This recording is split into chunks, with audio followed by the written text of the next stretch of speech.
Assalamualaikum. Halo adik-adikku sekalian.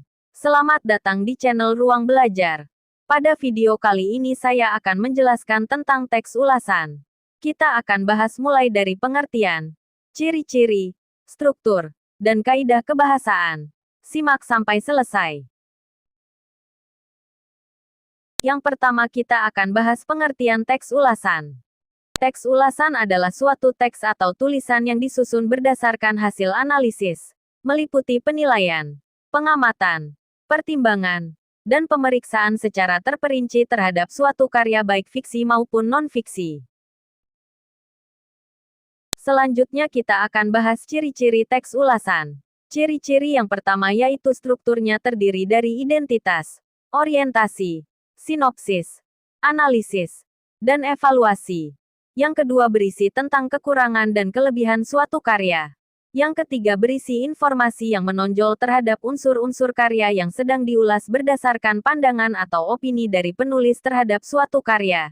Ciri yang keempat yaitu memberikan sebuah opini berdasarkan fakta yang ada pada karya tersebut.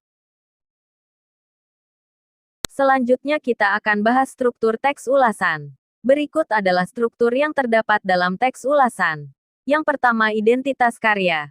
Contohnya seperti judul, pengarang, tahun penulisan. Struktur yang kedua yaitu orientasi. Berisi pengenalan awal tentang sebuah cerita. Unsur yang ketiga yaitu sinopsis. Yaitu berisi cerita secara singkat seperti yang terdapat di belakang sebuah komik atau novel. Unsur yang keempat yaitu analisis. Dan yang terakhir evaluasi atau kesimpulan. Selanjutnya kita akan bahas kaidah kebahasaan dalam teka ulasan. Berikut ini kebahasaan yang terkandung dalam teks ulasan. Yang pertama, menggunakan konjungsi penerang. Kedua, menggunakan konjungsi temporal. Ketiga, menggunakan konjungsi penyebab.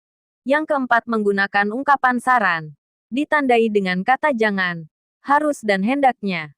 Yang kelima, menggunakan kata sifat. Contohnya, bagus, baik, mudah dan lain-lain. Yang terakhir yaitu menggunakan kata rujukan. Ditandai dengan penggunaan kata ini, itu, dan di sini. Itulah tadi penjelasan tentang teks ulasan. Sampai jumpa di video selanjutnya.